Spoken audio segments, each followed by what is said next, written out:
conosco aqui a doutora Roberta Cristina Cabral. Ela, a especialidade dela é geriatria e medicina da família e comunidade. Estamos falando dos nossos idosos. A Unimed, então, junto aqui com a doutora, para a gente conversar um pouco mais sobre os nossos idosos. Roberta, seja bem-vinda. Tudo bem com você? Boa noite, doutora. Tudo bem? Boa tarde. Boa noite, tudo bom? Obrigado pela sua presença, viu? E a gente participa, você que está em casa, pode participar conosco. 99141 1048 2534 1234. A partir de que momento a gente começa a ter essa dificuldade muscular?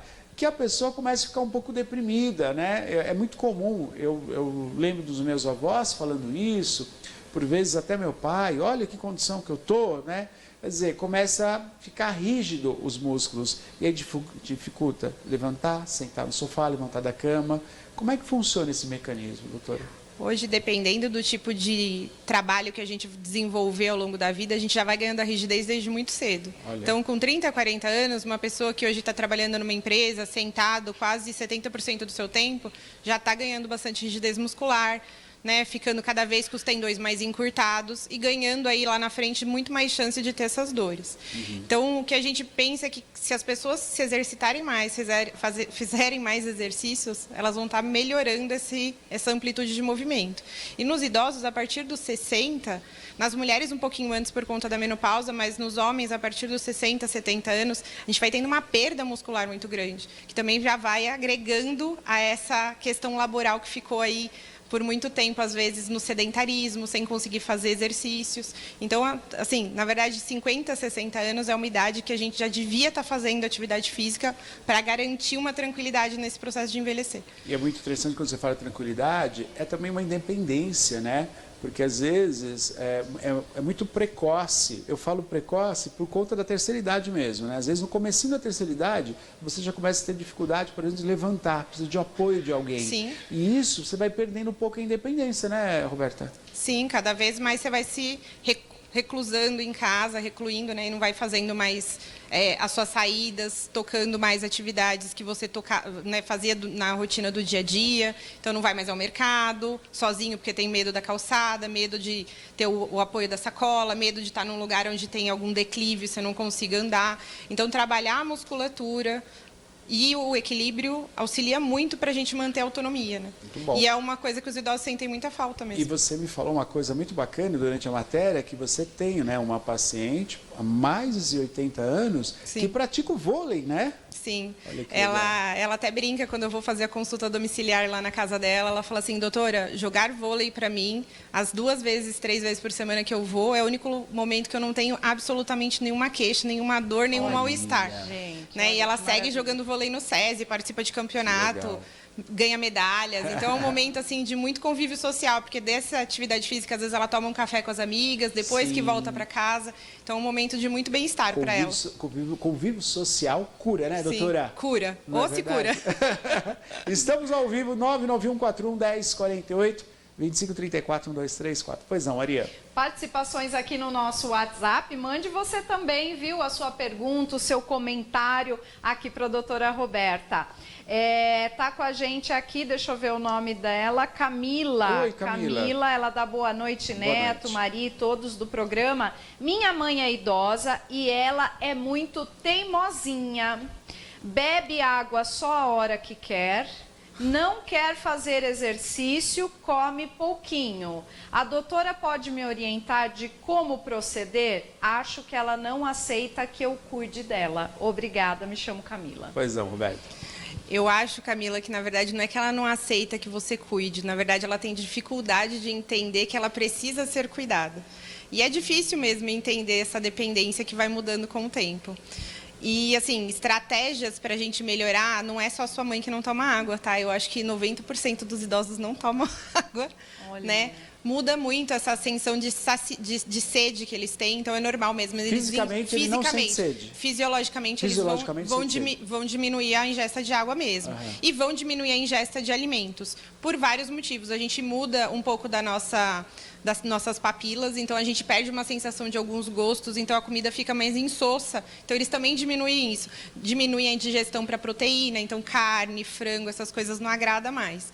Então, as estratégias é tempero muito gostoso, bastante temperada a comida, e tempero não é sal, é tempero, salsinha, cebolinha, coentro, alho, cebola. Então, uma comida sempre com muito sabor, e água dá para aromatizar. Então, monta legal. gelos com fruta, põe dentro da água, põe rodela de limão, põe casca de abacaxi, faz uma infusão de chá, deixa na geladeira, vai dando geladinha, vai oferecendo de pouquinho. Se a sua mãe gostar de chá, também é um excelente recurso, porque, na verdade, o chá nada mais é que 70%, 80% de água. Então, também é um bom recurso para ajudar. Água de coco também, doutora? Água de coco bom? também ajuda, mas não ainda é referência para água mesmo. Tá bom. Essas aromatizações ajudam muito. Ajudam muito, né? E daí a água, como você falou, 80% é água, dá para Isso, e aí suprir. vai mudando o gosto, vai tentando ver o sabor que agrada mais e deixar... Porque eles acham que a água é insossa também, né? Eles não têm muito esse hábito de tomar e não sentem a sede, então vale muito a pena aromatizar, deixar bem gostosinha essa água, que ela vai começar a tomar um pouco mais. 991-41-10-48-25-34-1234, você participa conosco ao vivo. A doutora citou a questão de esporte, né? Até para a gente acentuar isso, é muito importante também para a terceira idade começar agora, mas mesmo o senhor e a senhora que está na terceira idade, é sempre muito bom ter um acompanhamento, mas praticar, por exemplo, a própria musculação, né, doutora? Que isso ajuda bastante ao idoso, né?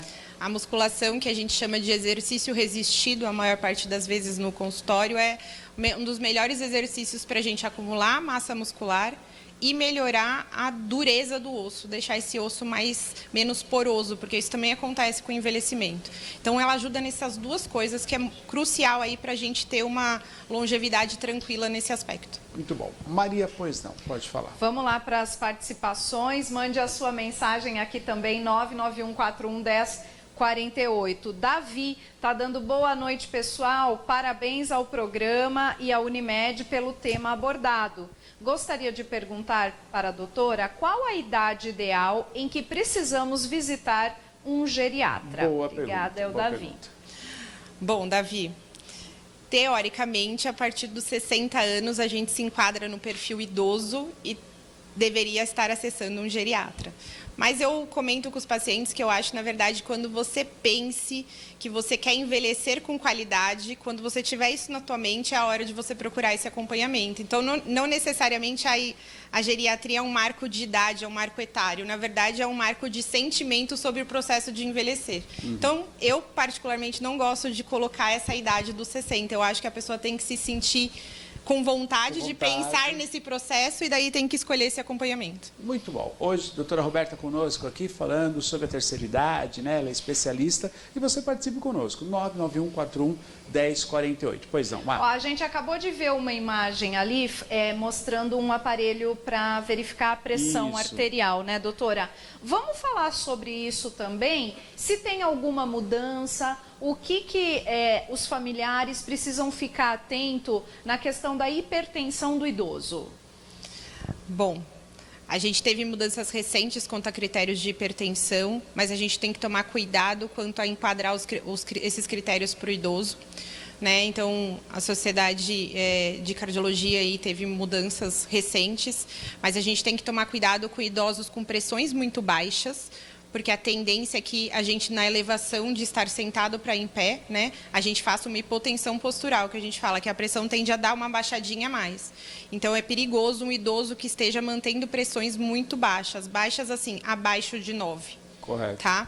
E o que a gente tem que prestar atenção também? Se a segunda pressão, aquela que aparece na segunda, põe pra nós na coluninha ali de baixo do aparelho. Isso, aquela ali. A de baixo, que ali está 6,7. 6,7. Essa pressão acima de 10 também é uma pressão preocupante para a gente. Okay. Tá? Porque aí a gente está vendo que talvez vai ter uma dificuldade na circulação sanguínea. Importante, que vai alterar alguma coisa que a gente precisa ficar de olho aí, ou na prescrição de medicamentos, ou no que aconteceu com aquele idoso naquele dia. Sim. Então, são coisas que a gente precisa ficar atenta. Bom, e a questão de infecção, né? A gente vê em alguns idosos, né? A gente tem a experiência, a Maria com a mãe, o pai já faleceu, mas a Maria com a mãe e eu com meu pai. Minha mãe também já faleceu. Às vezes uma infecção, ela é só perceptível por quem está perto, porque há uma alteração no humor, no aspecto social. E é dessa maneira mesmo, doutora? Quer dizer, de repente uma infecção você não percebe. Meu pai agora saiu de uma pneumonia. Ele estava com pneumonia, mas ele não tossiu, ele não espirrou. Ele sentiu um pouco de frio e isso chamou a atenção do meu irmão. Peraí, mas está calor, você está com frio por quê? E a gente procurou auxílio. Daí foi constatado que estava com a pneumonia de um lado, né? Tomou o medicamento, sarou. Mas parece que é menos explícito quando o idoso está realmente doente. Isso é normal também, doutora? É normal, é que na verdade a gente tem que prestar atenção que os idosos mostram todos os sinais atípicos que a gente fala. Então, normalmente no idoso a gente não espera a febre, a tosse intensa, uma prostração num quadro inicial de uma gripe, nem uma alteração importante de um exame laboratorial, por exemplo. A gente espera todas as coisas diferentes. Às vezes ele para de comer, às vezes ele fica sonolento. Olha. Às vezes ele só está sentindo mais frio, como você fez a referência ao teu pai. Então, todos os sinais, às vezes, de um processo infeccioso de um idoso tem que chamar atenção às nuances de mudança de rotina. Ele seguiu um padrão e, do nada, esse padrão mudou. Mudou a quantidade que ele estava comendo, ou mudou a quantidade que dormiu, já tem que ser um sinal de alerta para a gente pensar nisso. Dormiu um pouco menos, acordou durante a noite, já é um alerta. Já é um alerta. Tá legal ou aí. ficou muito sonolento, nossa, hoje não levantou, está com sono, você conversa com ele, você percebe que ele está com uma cara mais cansada, mais prostrado, assim, com sono mesmo, é hora de a gente pensar aí se não tem alguma coisa acontecendo de diferente. Então, sempre ficar atento aos sinais diferentes da mudança da rotina. Perfeito. Pois não, Maria, participações. Mais perguntas aqui. A Lúcia também. Obrigada, Lúcia, pela companhia e pela pergunta. Doutora, minha pressão sempre foi baixa, 10/8 ou menos. Mas desde meus 67 anos, minha pressão vem alterado bastante. Por que isso acontece? Porque, assim como o teu organismo inteiro está envelhecendo, teus vasos também envelhecem. E aí eles vão tendo que se adaptar e ganhar mecanismos auxiliares para poder fazer todo o funcionamento da tua circulação. Então, normalmente, esses vasos vão ficando um pouco mais rígidos, às vezes eles perdem o grau de elasticidade e ganham, às vezes, algumas coisinhas grudadas ali, umas plaquinhas de gordura, às vezes, que é bem comum, por mais que seu colesterol seja bom. Isso vai acontecendo e vai fazendo com que a sua pressão arterial se eleve um pouco mais. Isso é um mecanismo também esperado conforme a idade. Por isso que a gente tem que avaliar direito que horas vale a pena fazer um tratamento de hipertensão num idoso. Né? A gente tenta aí estabelecer graus de fragilidade para a gente decidir tratar. Porque, às vezes, se a gente trata uma pressão que está se adaptando àquele organismo envelhecendo, a gente pode tirar esse mecanismo que é adaptativo dele. Perfeito. Então, por isso que na geriatria a gente tem que ir pisando em ovos em alguns momentos. Muito bom, Roberto. Muito bom ouvir tudo isso. Você que está em casa, participe conosco. Doutora Roberta conosco aqui, especialista, né, em idosos. Né? E a gente tem muito a aprender, né? Porque é isso, né, Roberta? A gente, diferente da sua escolha profissional, e você tem esse dom de ser médica e acompanhar os idosos, a gente vivencia isso no decorrer da vida, né? Quer dizer, a gente vai também envelhecendo, mas quem veio antes da gente envelhece primeiro. A gente tem que saber lidar com isso, né, Roberta? Sim. Esse e procurar ajuda, né? Procurar especialista, né? Eu acredito até que dentro das consultas é uma grande troca. Eu participando de mostrar algumas coisas para eles, mas eles me ensinando muita coisa do que eles já viveram. Então é uma grande relação de troca o tempo todo. Que legal, que legal. Pois não, Maria? A Edna também aqui participando, ela diz: minha mãe, Dona Luzia, tem infecção urinária recorrente e os antibióticos não funcionam. O que posso fazer? Nos idosos, principalmente nas mulheres, a gente pode lançar mão de algumas ferramentas. Às vezes, a gente pode usar algumas profilaxias, que às vezes é o cranberry, bem reconhecido aí. É muito bom. Muito bom. O cranberry é muito bom. A Maria, para você ter uma ideia, até um relato meu, eu tenho muita pedra no rim e eu comecei a usar muito e diminuiu bastante a questão da pedra no rim, infecção urinária. Ele ajuda bastante? Ajuda bastante. Ele tem um princípio ativo que chama protancinidina e tem medicações hoje em dia que já conseguiram levar essa concentração dessa partícula em doses bem boas para que a gente possa usar isso como um recurso. Que legal. Outra estratégia é avaliar se talvez a gente não possa fazer uma melhora da quantidade de estrogênio porque as mulheres menopausam e aí o estrogênio, às vezes a falta de estrogênio vaginal, muda a flora vaginal, que faz uma propensão maior das mulheres terem infecção de urina de repetição. Então, o que eu oriento, Edna, que você leve sua mãe para uma avaliação, para entender onde a gente pode abordar outras questões para evitar que essa infecção de urina venha acontecendo. Inclusive, existem recursos até de usar o antibiótico de longo prazo, uma dose menorzinha todos os dias, que também vai te ajudar a inibir essa bactéria de se proliferar. Doutora, é muito comum, né? Os idosos, eles ingerirem muitos medicamentos por conta da idade, né? Controlando algumas doenças que são características da idade e outras doenças que vêm. O meu pai, durante o período de pneumonia, ele estava tomando 12 comprimidos, né? Então, ele tem o início de Parkinson, que está sendo controlado com medicamento também, pegou essa pneumonia, então ele excedeu. E é muito difícil para o idoso compreender isso. Ele passa a vida inteira relutando em tomar medicamentos, que é muito característico da idade, da época do qual ele viveu, né? Enfim. E agora, não, tem que tomar medicamento que vai melhorar. E é uma constante dificuldade fazer compreender que o medicamento está ali para curar, para ajudar.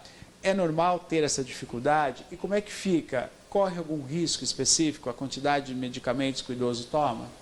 Sim, a gente tem que ficar atento aí essa, como a gente costuma dizer, essa polifarmácia, que é muito comum no paciente idoso. A polifarmácia nada mais é que usar aí múltiplas medicações que às vezes fazem interações entre elas. Então, a gente tem que ficar atento. Geralmente, é o que a gente acaba abordando mais nas consultas de geriatria, a gente tentar usar aí, unificar tratamentos, na verdade. A gente pega o que o cardiologista prescreveu, o que o endócrino prescreveu, tenta fazer um ajuste, diminui um daqui, um dali, usa um que tem benefício para duas coisas, faz um 2 em 1, para a gente diminuir. Porque a gente sabe que conforme o processo do envelhecimento vem chegando, e, na verdade, isso mudou até, você comentando essa questão do teu pai, mudou porque hoje em dia a gente vive mais sabendo e reconhecendo mais comorbidades, mais doenças. Então, a gente vai ganhando cada vez mais mecanismos para tentar inibir essas doenças de avançar e tentar preveni-las. Isso foi fazendo com que a gente aumentasse cada vez mais o uso das medicações. Só que a gente tem que usar de forma consciente, né? Usando aí, avaliando paciente a paciente, vendo risco-benefício para a gente introduzindo cada medicação. Para isso também não ficar um montante assim que se torne inviável para tomar todos os dias. Né? Hoje em dia, até as farmacêuticas têm adquirido estratégias que eles juntam vários princípios ativos num só. Isso. Então, eles têm já essa visão do processo de envelhecer que vem acontecendo e eles vão tornando esses medicamentos cada vez com mais efeito em menos concentração. Menos comprimido, mais eficaz para o tratamento. Isso mesmo. Maria, mais participações, né? Pois não. Mais participações. Agora é o Fábio, lá do bairro Campestre, que está fazendo uma pergunta muito importante também, que eu acho que muita gente passa por essa situação no dia a dia com o idoso. O que fazer quando o idoso não quer tomar banho? Não posso obrigar meu pai. O que devo fazer? Como orientar o Fábio do Campestre, doutora? A gente vai ter que ir adquirindo estratégias aí de conversa e de justificar as importâncias, né? Quanto mais lúcido esse paciente, mais difícil de você obrigá-lo, né? Então, você vai tendo que conversar. O que eu posso dizer é que talvez um banho dia sim, dia não vai ficar tão ruim. O ideal fosse todo dia, mas se a gente conseguindo gerenciar situações, explicar para ele de forma mais clara ali a importância, ou às vezes garantir a autonomia dele nesse banho, orientar, falar, vá tomar seu banho e não invadir tanto no começo e vai tentando gerir essa situação, vai dar certo, eu acho. Mas obrigar também fica bem difícil. Fica difícil, né? Fica. Mas tem que explicar para ele que isso vai trazendo questões sanitárias importantes. Se a gente não remove essa camada de sujidade que vai na nossa pele, a gente vai acumulando bactérias que podem nos causar doenças, né? E se a gente também não renova nossos poros aqui, nosso óleo essencial que a gente produz todo dia, a gente também corre o risco de ter mais adoecimento por isso. Então, tem importância no banho. Importante, tem que tomar. Tem também o jeitinho de falar, né, doutora? Então, tem que ir ganhando, assim, conhecendo um pouco do teu pai e vendo como é que você pode chegar ali. Eu acho que por muitos anos você já deve ter usado esse recurso para algumas coisas. De repente, quando a doutora sugeriu algumas estratégias, né? Colocar ali, olha, comprei um shampoozinho com um cheiro diferente, vem aqui, vamos experimentar um sabonete novo, né? Essas coisinhas assim, vai dando também, né, doutora? Vai amaciando, né? Vai amaciando a situação. Tem que ter uma lábia, né? Tem que ter uma lábia, vai né? usando Paciência. Lábia e paciência. Às vezes a imposição fica mais difícil. Aí, né, rigidez. Porque daí ele se sente invadido, né? Isso, Então, às vezes a gente... A regra é não faça... Falar sem querer dizer, sem né? querer dizer. Isso, não faça por obrigação, né? Não faça com cuidado, com muito carinho, que as coisas acontecem. Doutora, vamos falar um pouquinho, né, dos projetos que a Unimed tem, justamente voltado para a terceira idade, para os idosos, por gentileza.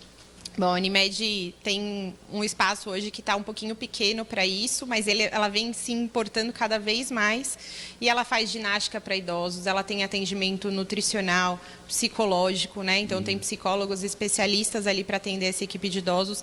Inclusive neste espaço ali na medicina preventiva, eles tentam até reunir esses idosos para formar um núcleo social importante. Que legal. A Unimed estruturou um ambulatório de especialidade justamente para cativar esse paciente no pós-alta também, porque às vezes internou por qualquer motivo e ela quer trazer esse paciente mais perto do segmento de saúde, né? Tem uma ampla e robusta rede de atenção domiciliar também, que atende todos os pacientes aí que vão ter dificuldades de locomoção. Isso é importantíssimo, né, Muito doutora? importante, porque às vezes a dificuldade de locomoção não é só paraplegia, né? Não é só estar não deambulando, mas às vezes é a longevidade. A gente acompanha aí pacientes às vezes de 97, 98 anos, que moram em sítios e às vezes se locomover até um médico, até um acesso E a à equipe saúde. vai até a casa dele. Vai até a casa dele. Vai até a casa. Vai até a Que casa, legal, que com uma legal. equipe de enfermagem e é toda a equipe multiestruturada também. Fonoterapia, psicoterapia, fisioterapia, toda uma equipe bem robusta junto. Inclusive terapeuta ocupacional também, é uma equipe bem completa. Excelente. Doutora, para a gente encerrar, obviamente quero agradecer a sua participação, né? A gente já fez uma entrevista, né, no consultório. É sempre muito didático, a gente entende muito bem, né, por onde seguir e acrescenta muito para o nosso público. Mas eu gostaria que você desse um recado, então, né, para os idosos. O programa, os filhos assistem, né, se manifestaram, mas os idosos também assistem. Eu acho que é legal um recado especial para eles. Eu acho que pensando na matéria anterior aqui, antes de eu começar a entrevista, eu acho que vamos pensar em cada vez mais praticar mais exercício, porque o exercício não é só o exercício físico em si, mas é a convivência social.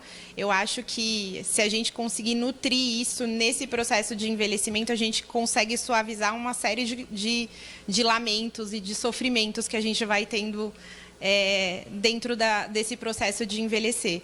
Então, o que eu costumo dizer bastante também é que, em vez de reclamar sobre envelhecer, vamos abrir o peito e receber tudo que ele pode trazer. Muito bom, excelente. Doutora Roberta Cristina Cabral, é a especialidade de geriatria e medicina da família e comunidade. Prazer recebê-la aqui. Muito obrigado pela sua presença, Obrigada, viu? doutora. Obrigada eu pelo convite de poder falar um pouquinho desse assunto. Muito bom. Obrigada. Nosso quadro Saúde Agora, oferecimento Unimed Piracicaba.